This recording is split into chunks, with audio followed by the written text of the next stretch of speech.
भारत एक सोने की चिड़िया, हमने बचपन में सुना था, पढ़ा था, और आज भी हम याद करते हैं कि भारत सोने की चिड़िया था। आखिर ऐसा क्या हो गया कि आज हमारे देश की हालत ये हो गई।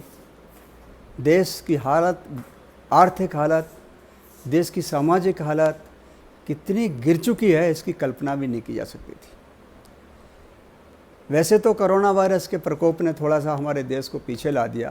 ये वैश्विक महामारी है और उसमें भी लॉकडाउन की परिस्थिति बस हमको करना पड़ा, देश की सरकार को करना पड़ा, उसका भी इफेक्ट हुआ। लेकिन फिर भी मेरा कहने का मतलब ये है कि इससे पहले और आगे भी देश सोने की चिड़िया था और है और रहेगा। ये मेरा फर्म बिलीफ है।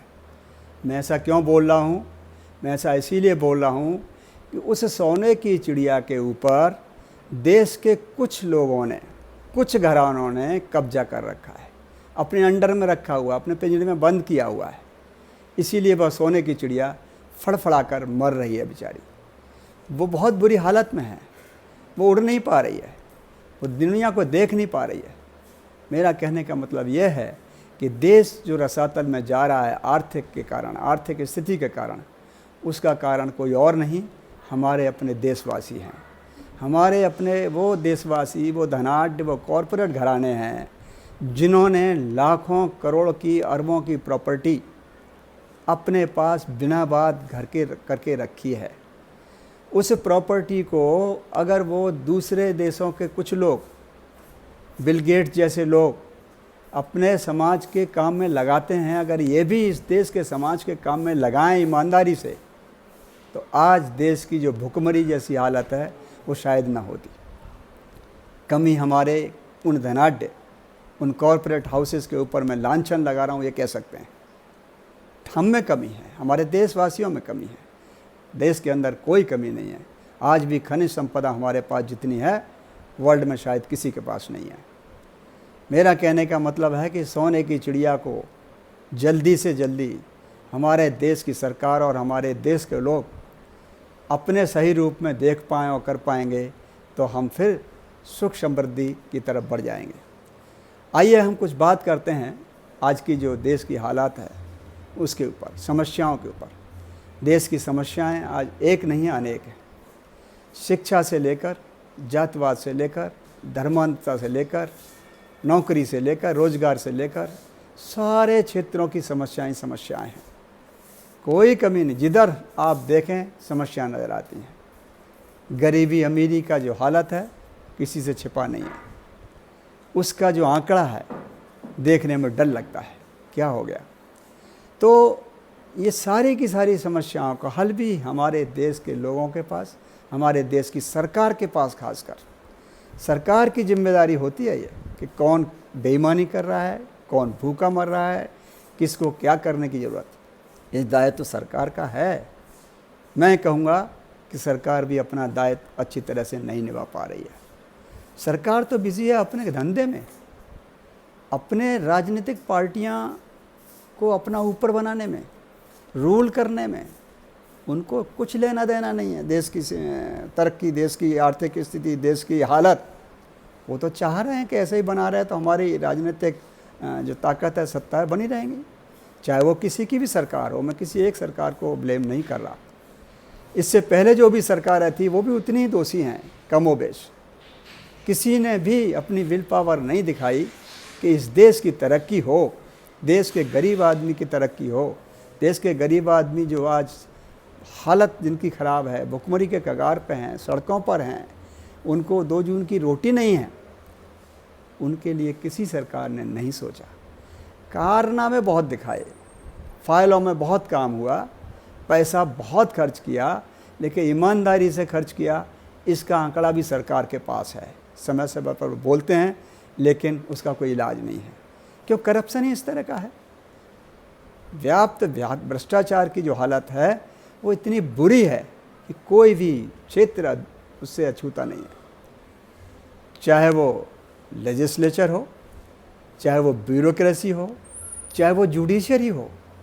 बड़ा बुरा लग रहा होगा जुडिशरी को सुनने में।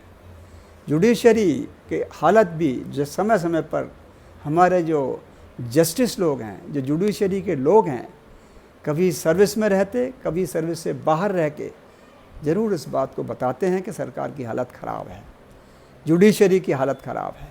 तो इसमें मुझे कोई एविडेंस देने की ज़रूरत नहीं है, वो खुद जजेस ही बोल रहे हैं, मैं नहीं कह रहा, देश को अवगत करा रहे हैं।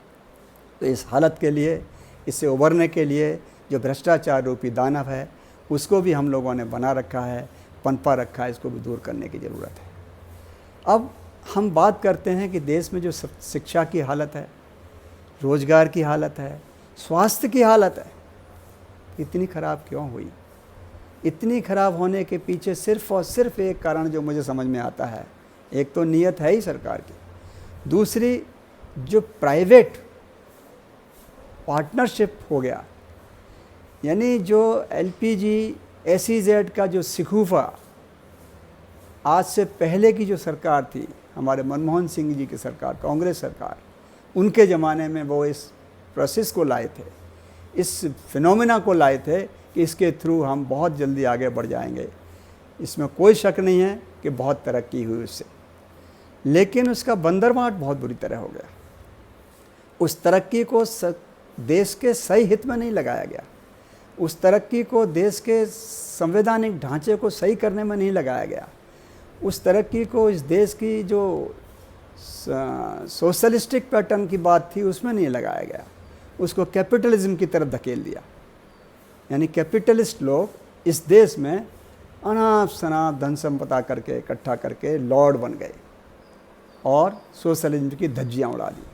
संविधान ने तो ये नहीं कहा था, जुडिशरी भी देखती रहती है, उसको भी पता नहीं है कि प्रीएम्बल पढ़ा है कि नहीं।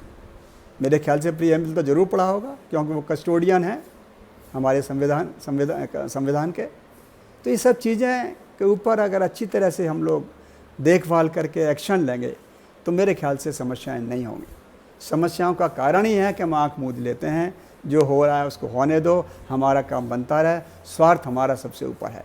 ऐसा हम लोगों की आज वो एक आदत बन चुकी है, चाहे वो कोई भी क्षेत्र हो, नेतागिरी हो, पॉलिटिकल वाला फील्ड हो, धार्मिक फील्ड हो, राजनीतिक फील्ड हो, जो भी है, जुडिशरी हो या कोई और फील्ड हो, ब्यूरोक्रेसी हो। कहने का मतलब यह है कि ये जो LPG SEZ आई, मेरा तो कहना अब ये है कि या तो इसमें सभी का पार्टिसिपेशन हो जाए जो गवर्नमेंट्स में होता था, या फिर इनका नेशनलाइजेशन एक बार फिर करना पड़ेगा और सारा का सारा कंट्रोल गवर्नमेंट को अपने हाथ में लेकर इन्हीं लोगों को गवर्नमेंट के कंट्रोल के अंडर में लाके चलाना पड़ेगा, जिससे कि इन बेईमानों का राज ख़त्म हो जाए और देश की संपदा देश की सरकार के पास रहे।